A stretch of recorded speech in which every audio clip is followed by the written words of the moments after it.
বেশ কিছুদিন ধরে সোশ্যাল মিডিয়ায় একটি গুঞ্জন ঘুরপাক খাচ্ছিল। অনেকের মনে একই প্রশ্ন, তাহলে কি আসছে ক্রিস 4? অবশেষে সব জল্পনার অবসান ঘটিয়ে বলিউডের অন্যতম সুপারহিরো ক্রিস আবার ফিরে আসছেন।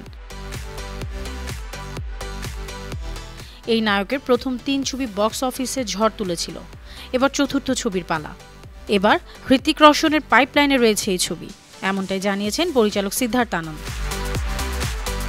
ব্লকবাস্টার হিট হওয়া প্রথম বলিউড সিনেমা কাহো না প্যার হে থেকেই ভক্তদের কাছে কদর তুঙ্গে বলিউড সুপারস্টার হৃতিক রোশনের। 23 বছর আগে মুক্তি পাওয়া নিজের প্রথম চলচ্চিত্র থেকেই দর্শক মনে স্থায়ী জায়গা করে নিয়েছেন তিনি।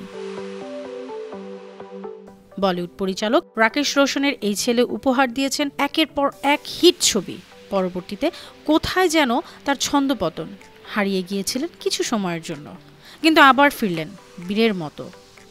তার কামব্যাক ছিল চোখে পড়ার মতো। 2019 সালে সুপার 30 ছবির মাধ্যমে বলিউডে ঝড় তুলেছিলেন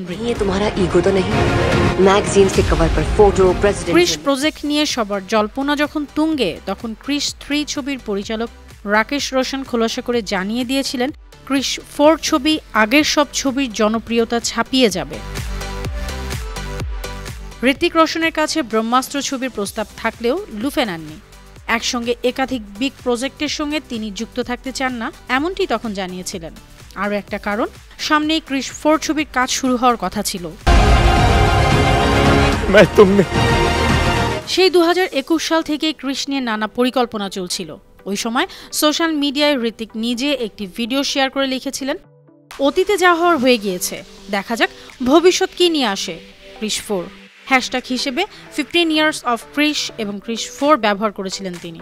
রাকেশ রোশনের পরিবর্তে সিদ্ধার্থ আনন্দী পরিচালনা করবেন ক্রিস 4 ছবিটি।